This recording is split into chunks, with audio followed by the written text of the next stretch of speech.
Izilo Mzansi 98.0 the details. Basuke bayi-identifya kwelunye uhlobo lwenkawu long time ago. Okay. So base bayibiza monkeypox. But first case yayo yatholakala eCongo enganeni encane a couple of months. eCongo, eAfrica, not la enana. No. Okay. So manje yasebizwa ukuthi isifo sase-Africa ngoba yatholakala kuleyo ngane then yaspreada ke njengama viruses zonke nje eba wildfire and abantu bayatravela ngithi between countries as well. Yeah, so yaspreada nako US yakaba inkinga nje njengoba inkinga manje la kuthini.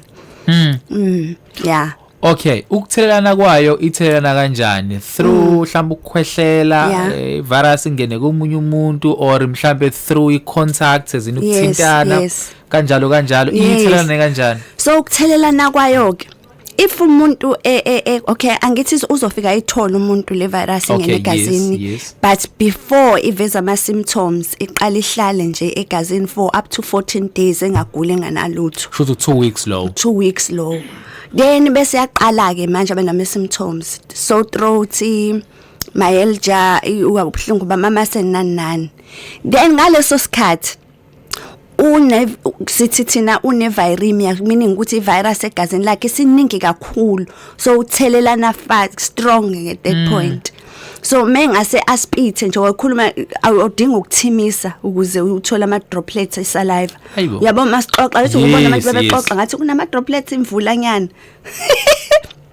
Abanye abantu banjani mabe well nje mawukhuluma kuyenzeka usplit. Yes, ama droplets uzothola mongabe usebenzisa impahla ayisebenzisayo o ayimbathayo o ayigqokayo ngesikhathi sekuvela ngoba ne rash isuke isikhona lapho uzokuthola. Ma ukuthi yabona manisherisha umbhede nisherisha ini uzoyithola. Yabo so nje ukuthintana nje obadusha ukuthintana amathe and stuff like that. Yeah. Shuthi ngamanye amazwi uma uzolala embhedeni womuntu onayo then now uzokwazi ukuthi uyithole. Yes, because impahla ebithintene nomzimba wakhe inalo. Now angikhumbuli kuthiwa khona umuntu obulawa i-chickenpox mhlambe wabakhona I don't know. Now singena kwi-monkeypox kuyavela ukuthi khona abantu abalahlekelwa impilo zabo but I understand because uthi i-virus yakhona isuke i-strong mangabeka kanjalo. Ngalesa Mhlambe ezinye zezinto ke eziba ongasho ukuthi ngempela zingalidele sekutheni mhlambe i-monkeypox igcine ithatha impilo yakho ngaba iziphi?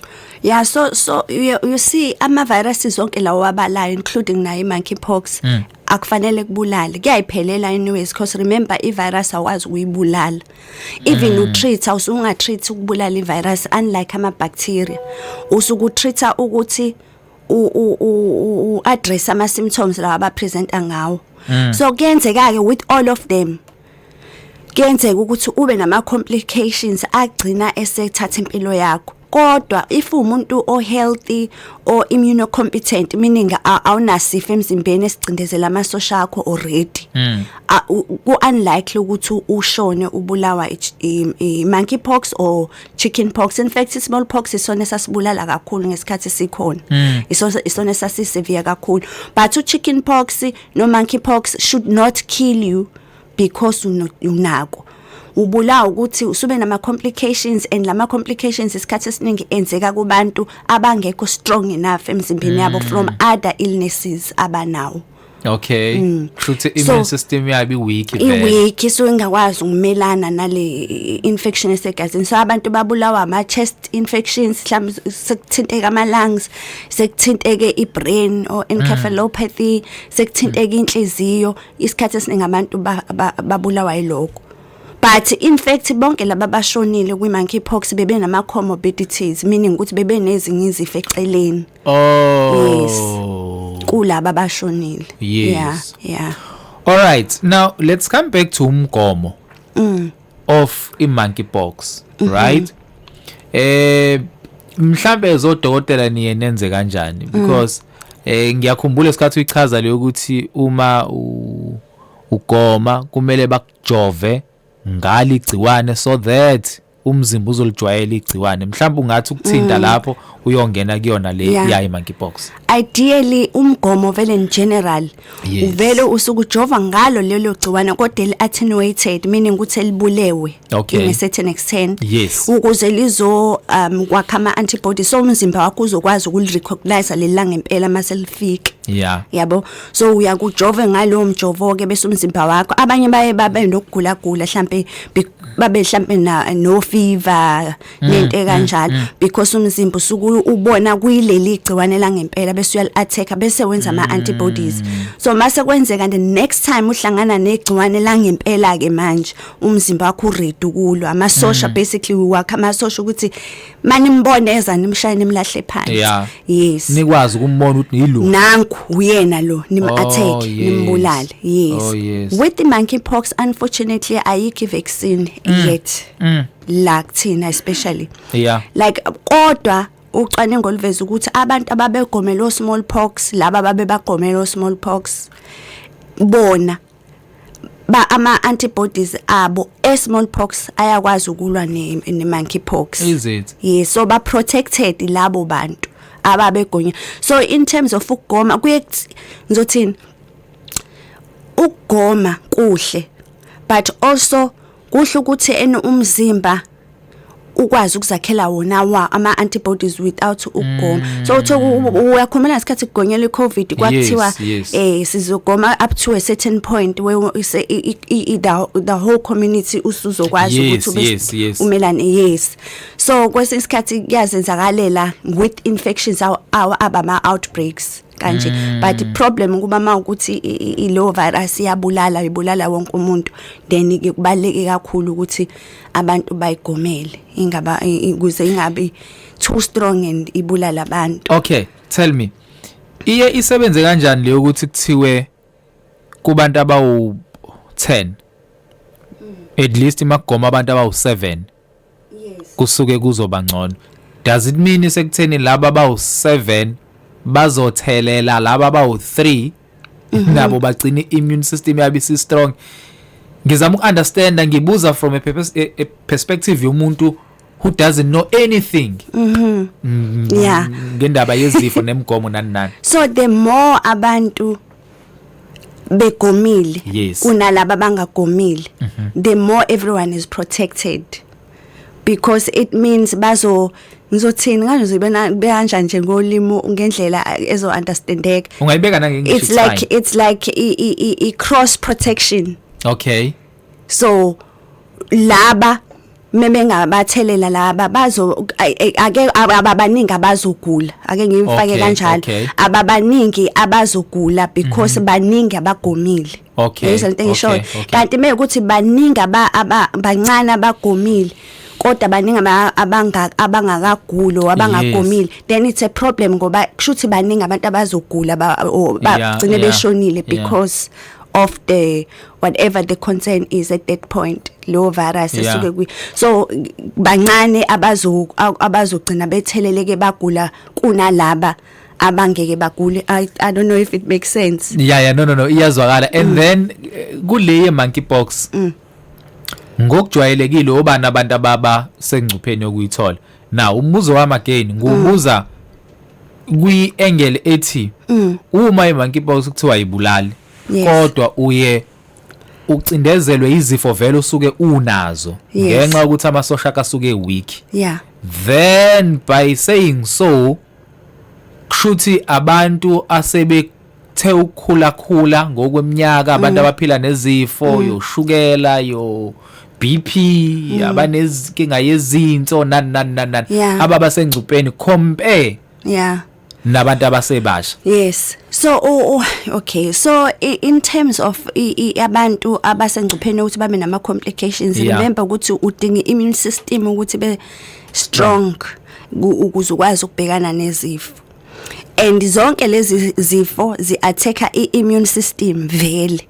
So if immune system yakho izotholakala ukuthi i-weak for whatever reason, whether you elderly, by virtue of being an elderly, vele awukho strong enough to fight off izifo, by virtue of being diabetic again nalapho nje awukho strong enough, HIV konke lokho mhlawumbe abanye abane cancer abathatha chemotherapy bonke laba bantu immune system yabo iweekend ayikho strong enough.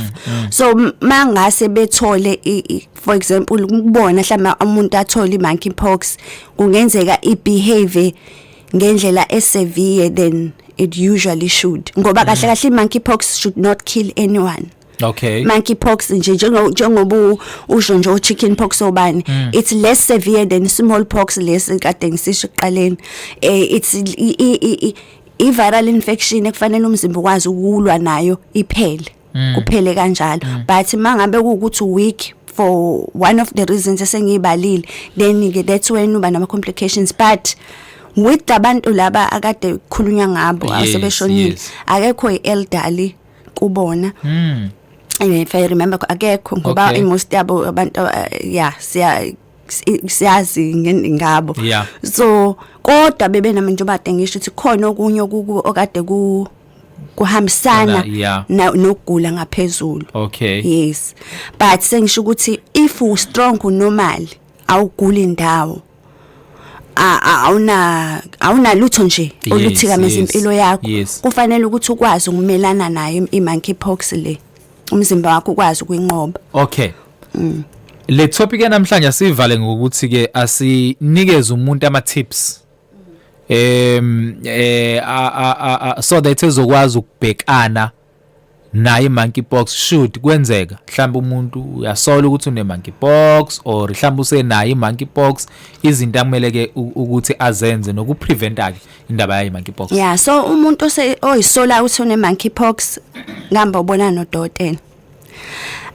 Kwesinye isikhathi usukungazi phela ukuthi izokuphatha kanjani ngoba ngenzeka ukuthi mhlambe ngisho ngabe kuthiwa uzazi ukuthi khona okunye ugulo seceleni okungabe noma yini mhlambe une co-infection nje eseceleni uyabo.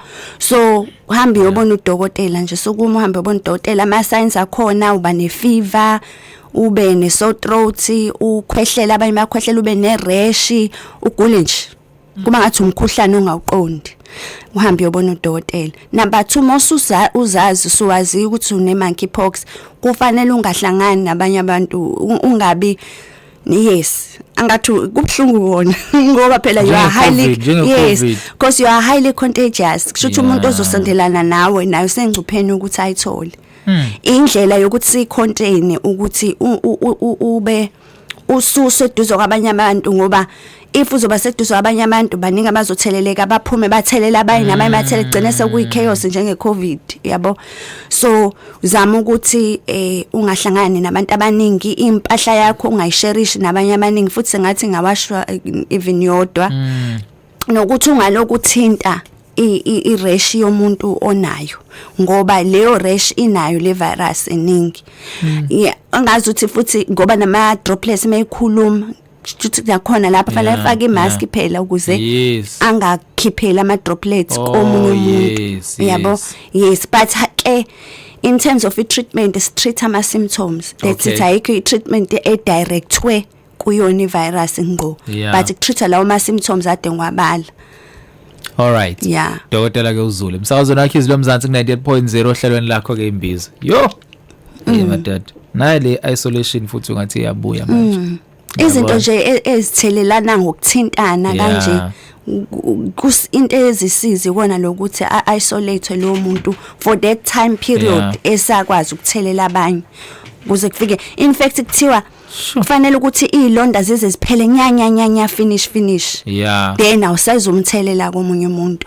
So ngisho ukuthi seziyaphola yabo okay seziyaphola ke manje still usangamthelela omunye umuntu fanele nje uzuqala ukubona ukuthi sekuvela isikhumba esisha. Alright, Dokotela ke uZulu uyi dermatologist ngamanye abazochwepheshe ke wesikhumba si kuphi ke nendawo. Okay. Sitholakala eBluff thina. Kuyabhukwa inamba 0318375644 bazongithethisa abalaleli bathi ngiyasheshisa 0318375644 noma 0824898634. Kulungile. Sibonga kakhulu Dokotela sikhulume ke ngesikhathi esilandelayo. Amen. Sure, thank you. All right, so now Dr. Zulu today besifocus ke kuyona i-monkeypox. All right, now le program uzoyithola kwi channel yethu ku YouTube njengoba sizoyifaka cishe later today if not tomorrow uzokwazi ukuthi ke uyihlangabeze ufunde kabanzi ngayo ke i-monkeypox na ku app yethu izwi 9FM sokwazi ukuthi